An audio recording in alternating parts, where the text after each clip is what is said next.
এখন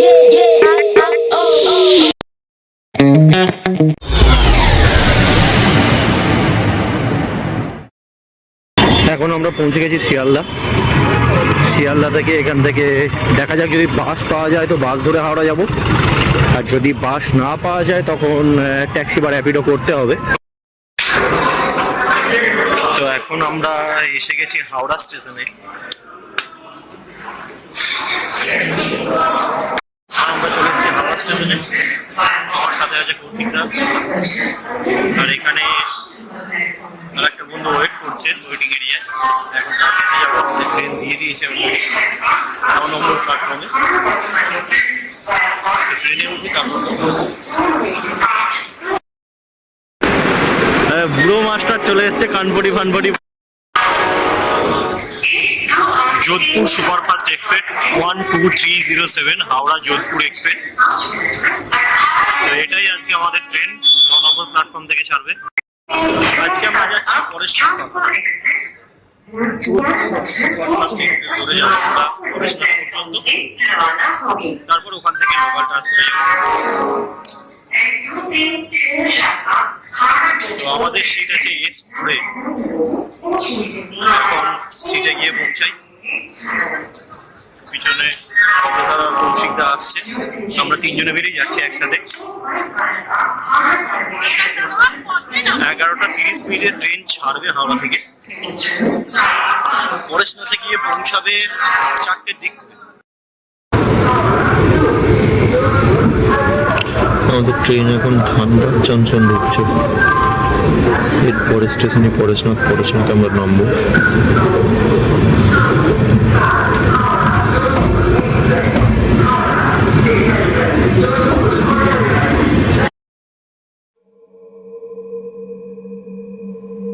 তো এখন আমরা ঢুকে গেছি পরেশনাথ স্টেশনে। আমাদের ট্রেন পরেশনাথ স্টেশন ঢুকে গেছে।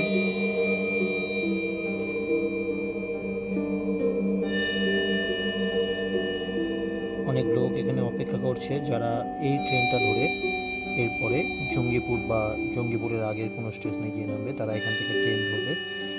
ট্রেন ঢোকার টাইম ছিল 4:15, 4:14 ট্রেন ঢুকে গেছে, অর্থাৎ 1 মিনিট আগেই ট্রেন ঢুকে গেছে। কিন্তু কুয়াশা খুব বেশি রয়েছে, প্রচণ্ড কুয়াশা রয়েছে, এখান থেকেই দেখতে পাচ্ছি। তো ফাইনালি আমরা নেমে গেলাম পরেশনাথ স্টেশনে। এবার স্টেশনের বাইরে যাব, ওখান থেকে গিয়ে গাড়ি ধরবো, গাড়ি বুক করব, গাড়ি বুক করে যাব মধুবন। তো আমাদের সাথে একটা টিম আসছিল 14 জন। তো তারা অলরেডি বেরিয়ে এসে গাড়ির সাথে কথা বলছে। দেখি গিয়ে তাদের সাথে যাওয়া যায় কি না। যদি তাদের সাথে একসাথে চলে যাওয়া যায় খুবই ভালো হবে, কারণ আমরা 3 জন আছি, 3 জনে কোনো গাড়ি বুক হবে না। শেয়ারভাবে যেতে চাইলে আমরা 3 জনে যেতে পারবো না। দেখা যাক এদের সাথে যাওয়া যায় কি না। গাড়ি ঠিক করা হয়ে গেছে, কিন্তু ফুল প্যাসেঞ্জার নামা পর্যন্ত ছাড়বে না, যেহেতু আমরা 3 জন আছি। এখন আমরা চা খেতে এসেছি, চাটা খেয়ে দে তারপর আমরা বেরোবো। চাটা খেয়ে দিয়ে গাড়ি নিয়ে আমরা বেরিয়ে পড়েছি মধুবনের উদ্দেশ্যে।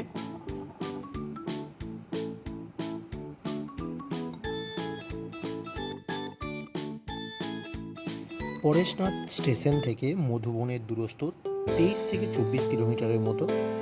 তো এখন কুয়াশা খুব বেশি রয়েছে, তার জন্য চারিপাশের দৃশ্য খুব একটা ভালোভাবে দেখা যাচ্ছে না। আমরা চোখে তো অনেকটাই ভালো দেখতে পাচ্ছি, তবে ক্যামেরাতে অতটা ভালো আসছে না। যতটা দেখানো সম্ভব হচ্ছে আমি দেখানোর চেষ্টা করছি। তবে এখানকার রাস্তাঘাট খুব ভালো। স্বাভাবিকভাবে আমরা জানি যে ওয়েস্ট বেঙ্গল ছাড়া বাকি সব রাজ্যের রাস্তাঘাট ভালো।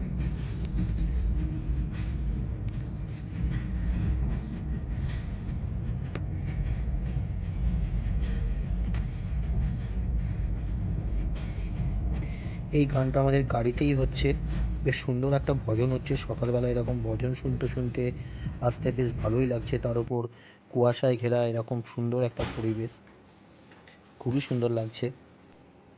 তো আমরা প্রায় চলে এসেছি মধুবন। সামনে বড় গেটটা আমরা দেখতে পাচ্ছি, ওই গেটের কাছেই আমাদেরকে নামাবে গাড়ি। তারপর থেকে শুরু হবে ট্র্যাক, তারপর থেকে পায়ে হেঁটে ওপরে উঠতে হবে। তো প্রথমে নেমে আমরা একটু ফ্রেশ ট্রেশ হয়ে নেব, যেহেতু সারা রাত জার্নি করে আসছি। এখানে অনেক বাইক দেখতে পাচ্ছি চারিদিকে, এই বাইকগুলোই হয়তো লোক নিয়ে ওপরে ওঠে, যারা পায়ে হেঁটে উঠতে পারে না তাদেরকে ওপরে তোলার জন্য।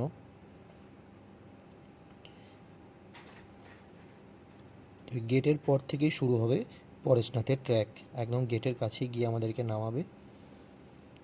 তো এখন আমরা প্রায় চলে এসেছি গেটের সামনে, এক্ষুনি নেমে যাব নিচে। তারপর নিচে নামে একটু ফ্রেশ ট্রেশ হয়ে একটু চাটা খেয়ে দিয়ে আমরা ট্র্যাক শুরু করব। তো দেখা হচ্ছে তোমাদের সাথে পরেশনাথ ট্র্যাকে।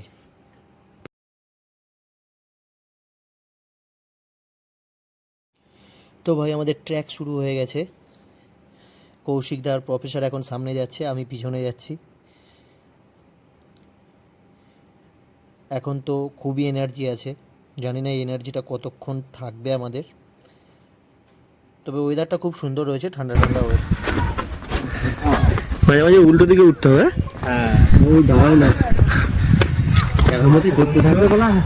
মাস্টার এখন থেকে এরকম ভাবে হাঁটছে কেন গো? এরকম করে উঠতে হবে, এটা সাপোর্ট, এই জন্যই তো লাঠি নেওয়া। হ্যাঁ,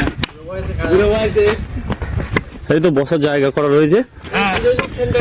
আর এই যে জুস সেন্টার, এরকম মাঝে মাঝে সেট করা রয়েছে, সেটের নিচে বসার জায়গা রয়েছে, সুন্দরভাবে বসা যাবে এখানে।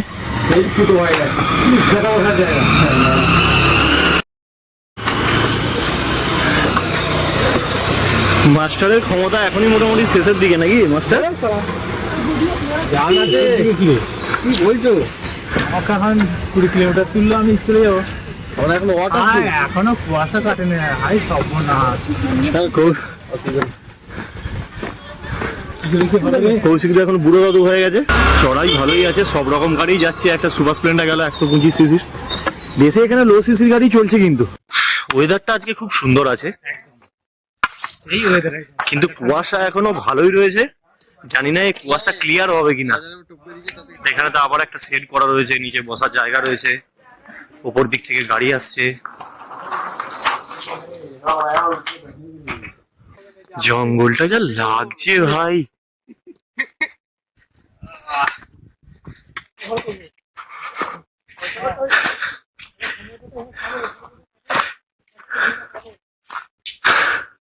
আমি এখান থেকে একটু শর্টকাট মারছি। ওরা আসছে মেন রোড দিয়ে ঘুরে ঘুরে।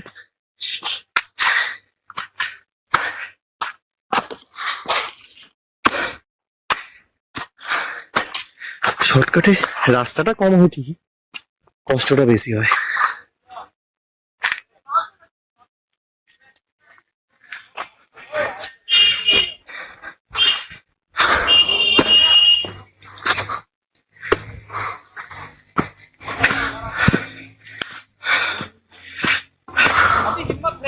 পুরো চড়াই।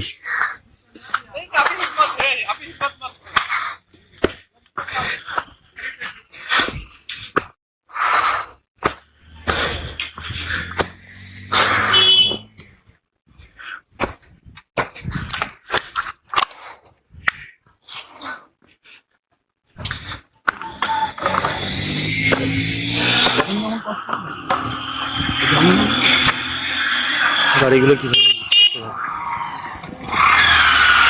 দুজনকে নিয়ে যাচ্ছে।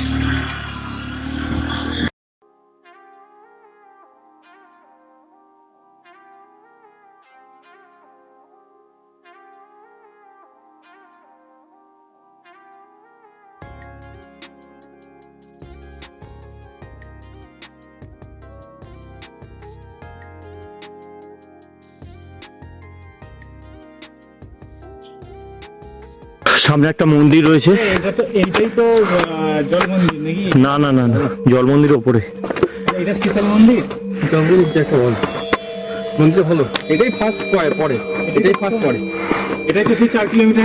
হ্যাঁ, জানি না ভিডিওতে দেখে কতটা বোঝা যাচ্ছে যে রাস্তা চড়াই আছে কিনা। আমরা 4 কিলোমিটার নাকি, কিন্তু রাস্তা কিন্তু প্রচন্ড চড়াই আছে।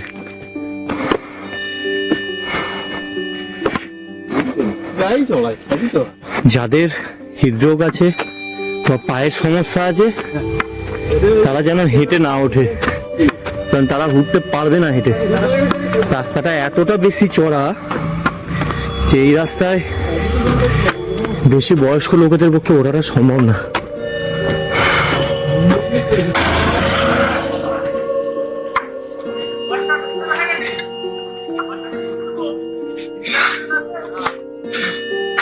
এই যে কলিকুন ধাম। এই মাস্টার, এ দেখো এখান থেকে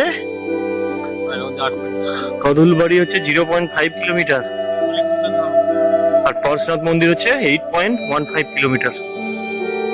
এখান থেকে এখনো 8.5 কিলোমিটারের মতো ডিস্টেন্স আছে পরেশনাথের। যার পথে এই মন্দিরটা পড়ছে এটা একটু দেখে নিই আমরা এখন। প্রতিটা মন্দিরই কিন্তু এখানে খুব সুন্দর। ভিতরটা চট করে একটু ঘুরে চলে আসি আমরা।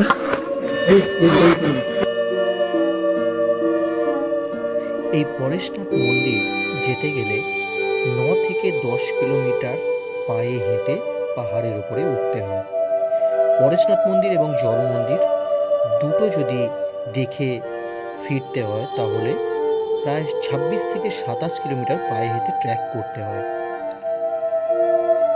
পাহাড়ের চূড়া এবং পাদদেশে আরও অন্যান্য অনেক জৈন মন্দির রয়েছে, বহু প্রাচীন মন্দির এগুলো, যার মধ্যে এই একটা মন্দির এখন আমরা ভ্রমণ করছি। এখন আমরা এই মন্দিরটা থেকে বেরিয়ে পড়েছি।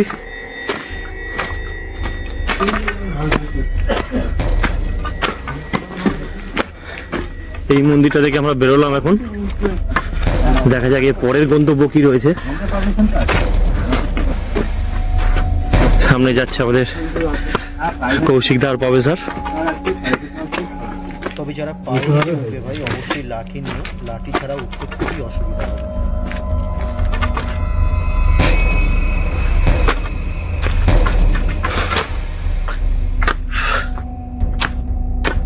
আজকে ওয়েদারটা ঠান্ডা আছে বলে আমরা অনেক আরামে উঠতে পারছি। সেই ওয়েদার আজকে ট্রেকিং করার মতনই ওয়েদার আছে। আমরা যেই টাইমে এসেছি মার্চের সময় নর্মালি খুব একটা ঠান্ডা থাকার কথা না, কিন্তু আজকে এখনো পর্যন্ত খুব একটা গরম আমাদেরকে লাগেনি। যেহেতু ট্র্যাক করছি, এত চড়াই উঠছি, পরিশ্রমের কারণে একটু ঘাম দিচ্ছে, কিন্তু ওয়েদারটা এখনো খুব একটা গরম ওয়েদার হয়নি। তবে জায়গার যে সৌন্দর্য, এই সৌন্দর্য দেখে মন ভরে যাবে। এত সুন্দর দৃশ্য, এত মনোরম, খুব সুন্দর লাগছে। কষ্ট হচ্ছে কিন্তু এত সুন্দর দৃশ্য দেখে কষ্টটা আর কষ্ট বলে মনে হচ্ছে না। এখানটা চড়াইটা একটু কম রয়েছে, আরামে উঠে যাচ্ছে। কিছু লোক এই যে শর্টকাট দিচ্ছে সাইড দিয়ে। শর্টকাটের রাস্তাটা হয়তো কমবে একটু, কিন্তু শর্টকাট অনেক বেশি কষ্টের, কারণ অনেক বেশি খাড়া রাস্তা উঠতে হবে।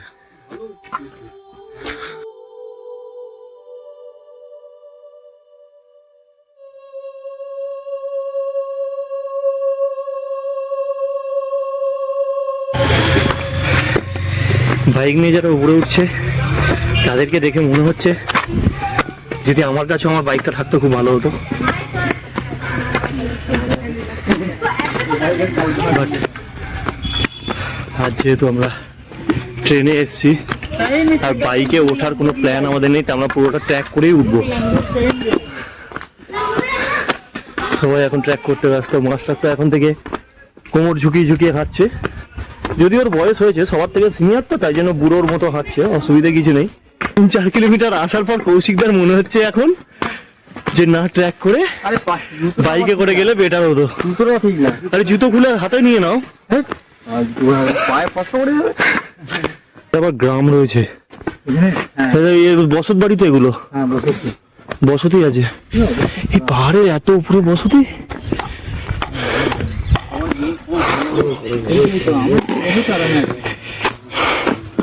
অনেক আরামে আছি আমরা।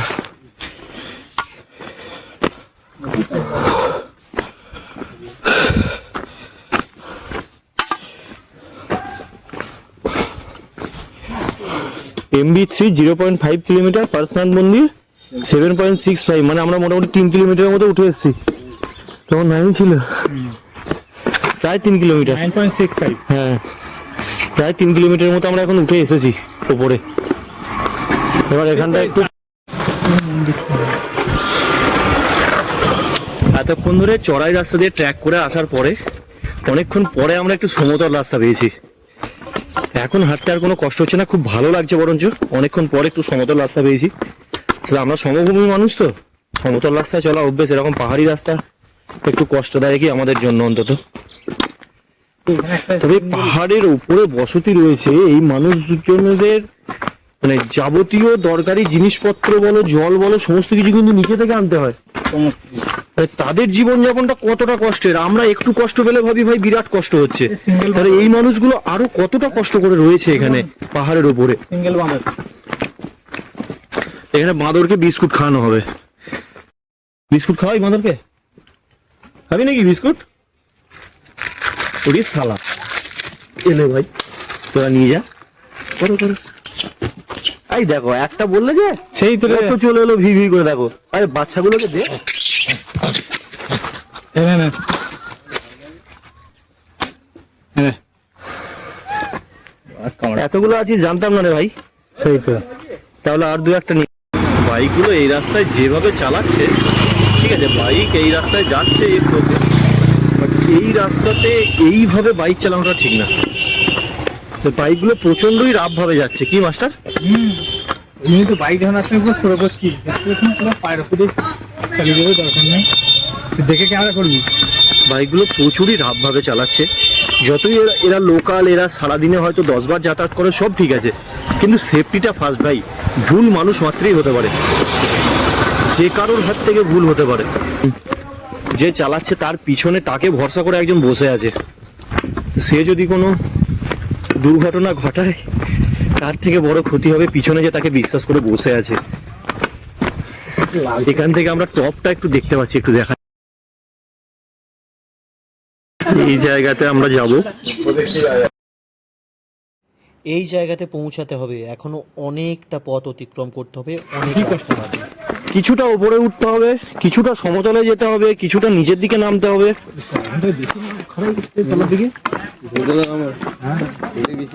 সামনে লাঠি রাখতে হবে, সামনে। তবে যারা হেঁটে উঠবে ভাই অবশ্যই লাঠি নিয়ে উঠো, লাঠিটা অনেক কাজে দিচ্ছে।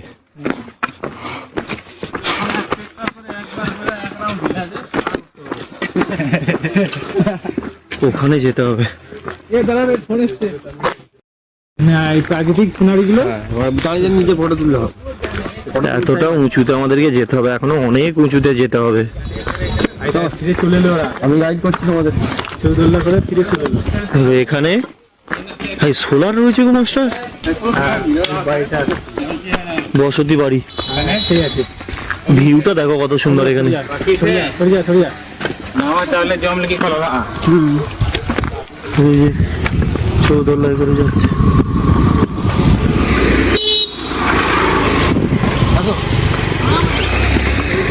ছাগলের ছবি তুলছে।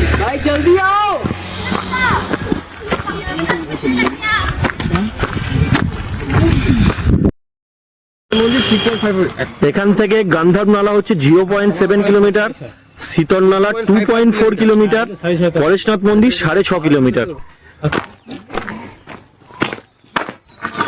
এই 4 কিলোমিটার আসছি আমরা।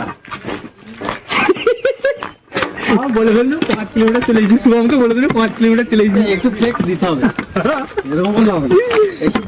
কৌশিকদা তুমি কি করছো? ছাগলটা তোমার থেকে আগে উঠছে। ও লোকাল সার্টিফাইড।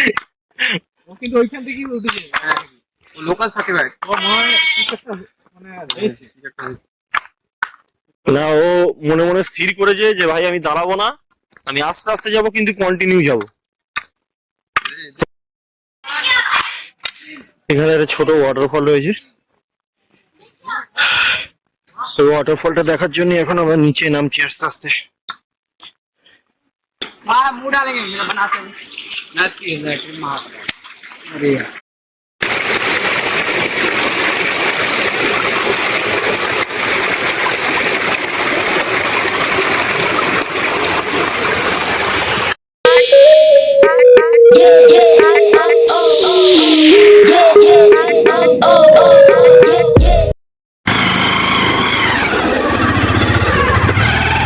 ওপরে যাচ্ছে, ওপর থেকে নিয়ে আসবে বলে লোককে। সেই তো।